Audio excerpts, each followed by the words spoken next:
محترم خواتین و حضرات، آج جس موضوع پر ہم نے گفتگو کرنی ہے اس کے حوالے سے یہ چند آیات ہیں جو اس وقت میں نے آپ کے سامنے تلاوت کی ہیں۔ انہی کی روشنی میں میں نے اپنی بات کو آگے بڑھانا ہے۔ کچھ آیات سورہ کاف کی ابتدائی حصے سے لی ہیں اور 3 آیات جو ہیں وہ سورہ انبیاء کے آخری حصے کی ہیں۔ مسلمان ہونے کی حیثیت سے ہمارا ایمان ہے کہ دنیا میں جو کچھ بھی ہوتا ہے، کائنات میں جو کچھ بھی ہوتا ہے وہ اللہ تعالیٰ کے حکم سے ہوتا ہے، اللہ کے اذن سے ہوتا ہے، اللہ کی منشا سے ہوتا ہے، اس کے بغیر نہیں ہوتا ہے۔ کائنات کے بارے میں ایک تصور یہ ہے کہ خود بخود بن گئی ہے، اور انسان کے بارے میں بھی یہ تصور ہے کہ ایک خاص عمل سے گزر کر انسان وجود میں آ گیا ہے۔ یہ سائنسی لوگ جو بھی ملحد لوگ ہیں، صرف محض سائنس پر اعتبار کرنے والے لوگ ہیں، ان کا خیال یہ ہے۔ ہم بھی مانتے ہیں عین امکان ہے کہ بگ بینگ ہی کے نتیجے میں کائنات وجود میں آئی ہو، لیکن ہمارے ماننے میں ایک اضافہ یہ ہے کہ وہ بڑا دھماکہ اللہ تعالیٰ کے حکم سے ہوا ہے، اس کے حکم کن کے نتیجے میں وہ دھماکہ وقوع پذیر ہوا، اور اس کے بعد جو کچھ بھی ہوا وہ خود بخود نہیں ہوا بلکہ اللہ کے منصوبے کے عین مطابق ہوا۔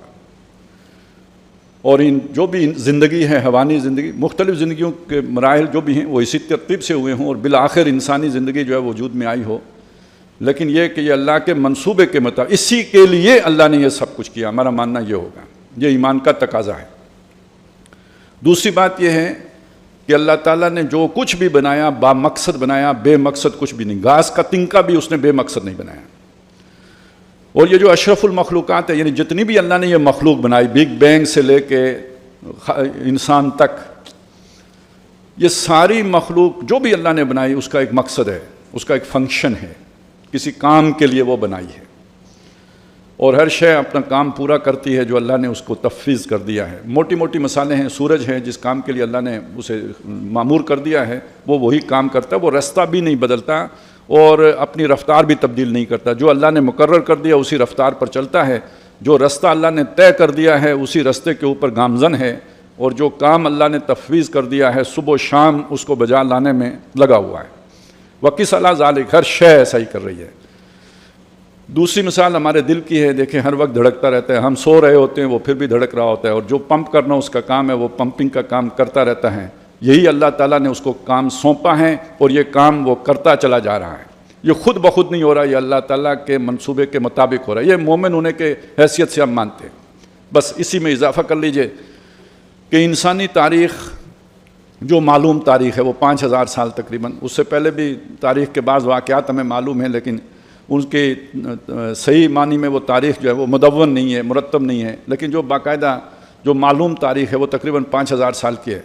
اس میں مختلف اقوام ہیں جن کو مختلف اوقات میں اللہ تعالیٰ نے اقتدار دیا ہے، ترقی دی ہے، عروج عطا کیا ہے، اور کچھ قوموں کو اللہ تعالیٰ نے جنہیں عروج دیا تھا پھر کار مذلت میں گرایا ہے، ان کا جو ہے نا وہ یوں سمجھیے بعض کا خاتمہ ہو گیا ہے، بالکل ہی مٹ گئی ہیں، بعض اگر باقی بھی رہی ہیں تو کوئی ان کی وہ حیثیت جو کبھی تھی وہ باقی نہیں رہی۔ تو یہ الٹ پھیر ہوتا رہا، اور کبھی خوشی کبھی غم کے ادوار قوموں کے اوپر گزرتے رہے۔ تو یہ بھی محض کوئی تاریخی عمل ہی نہیں ہے، بلکہ اس کے پیچھے بھی اللہ تعالیٰ کی حکمت ہے، اللہ کا منصوبہ ہے، اللہ کی تدبیر ہے، اللہ کا اذن ہے اور اللہ کا منشا ہے۔ بھائی اس کو ذہن میں رکھیں اور اب آگے چلیں۔ تو ایک سلسلہ اللہ نے انبیاء کا شروع کیا۔ پہلا انسان جو اللہ تعالیٰ نے حضرت آدم علیہ السلام کو قرار دیا تو وہ پہلے نبی بھی ہیں۔ تو ایک تصور کی نفی ہو جاتی ہے کہ انسانیت کا آغاز اندھیرے سے ہوا، انسانیت کا آغاز نامعلوم کیفیت سے ہوا کہ اسے کچھ معلوم نہیں تھا۔ بچے کو ضرور کچھ معلوم نہیں ہوتا، لیکن آدم علیہ السلام اللہ کے نبی ہونے کی حیثیت سے جانتے تھے۔ تو آپ سمجھ لیں کہ وہ کپڑے پہنتے تھے، آپ سمجھ لیں کہ وہ غاروں میں نہیں رہتے تھے، آپ سمجھ لیں کہ وہ ایک مہذب زندگی بسر کرتے تھے۔ تو یہ جو عام طور پر انسان کے بارے میں مشہور ہے، تو وہ باتیں آدم علیہ السلام کے ساتھ فٹ نہیں آتی۔ اللہ تعالیٰ نے انہیں باشعور بنا کر اور یہ سب کچھ سکھا کر، وَعَلَّمَ آدَمَ الْأَسْمَاءَ كُلَّهَا، تمام یہ ضروری امور کا علم آدم کو سکھا کر اللہ نے انہیں دنیا میں بھیجا تھا۔ تو انسانیت کا آغاز اندھیرے سے نہیں ہوا بلکہ روشنی سے ہوا۔ وہ نبی تھے، نبی روشنی ہے، اس کے پاس روشنی ہوتی ہے، نور بصیرت ہوتا ہے۔ اور یہ سلسلہ اللہ نے روکا نہیں، یہ جاری رہا، ساری رہا، یہاں تک کہ محمد الرسول اللہ صلی اللہ علیہ وسلم کی بعثت ہوئی ہے۔